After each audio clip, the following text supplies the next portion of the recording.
কার বিপক্ষে লড়ছে কে, এই যুদ্ধে জয়ী হচ্ছে কে, থামবে কোথায়, সাজাবে কেমন শেষটাকে, জেদের লড়াই লড়তে গিয়ে হারিয়ে দিলে দেশটাকে। নীল হুড়েজাহানের কণ্ঠ থেকে একটা কবিতা সহ গান না শুনে যাচ্ছে না। আমি জানি যে নীল হুড়েজাহান একই সাথে কবিতাও বলতে পারে, আবার সেই সাথে আবার গানও করতে পারে। না, কবিতা আর গানের সাথে করা যাবে না, ওটা একবারই করেছিলাম। একটা কবিতা বলতে পারি, নিজের লেখা। হ্যাঁ, নিজের লেখা। থ্যাংক ইউ, ভালো একটা আড্ডা হয়েছে। আর দীপ্ত টিভিকে ধন্যবাদ জানাতে চাই আমন্ত্রণ জানাতে জন্য দ্য টকরুম অনুষ্ঠানে। টকরুম অনুষ্ঠানে যারা দর্শক আছেন তাদের জন্য অনেক অনেক ভালোবাসা থাকবে, শুভকামনা থাকবে, আমার জন্য দোয়া করবেন। Thank you so much.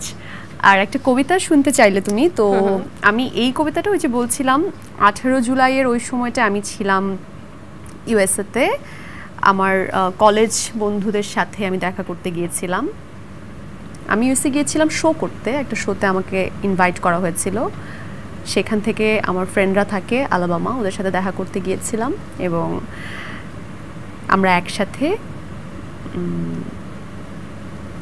একটা জঙ্গলের মতো জায়গায় একটা কেবিনে গিয়েছিলাম, কিন্তু সেদিন সারা রাত আমি ঘুমাতে পারিনি। 250-টিরও বেশি ডিজাইন অপশন নিয়ে ওয়ালটন স্মার্ট ফ্রিজ, বোঝে আপনার প্রয়োজন। আমি নিউজ দেখছিলাম এবং ওই সময়টা একটা কবিতা লিখেছিলাম, সেটা বলতে পারি। নিশ্চয়ই। কার বিপক্ষে লড়ছে কে, এই যুদ্ধে জয়ী হচ্ছে কে, থামবে কোথায়, সাজাবে কেমন শেষটাকে, জেদের লড়াই লড়তে গিয়ে হারিয়ে দিলে দেশটাকে। কার রক্তে রাঙাচ্ছ হাত, বিচ্ছ বুলেট কার বুকে, মায়ের বুকটা খালি করে দাপিয়ে বেড়াও তুমি কোন সুখে। রাজাকার মারছ না তো, ওরা বাংলা মায়ের দামাল ছেলে। খেলছো তুমি ভুল খেলা, আজ হারছ খেলা ভুল চালে।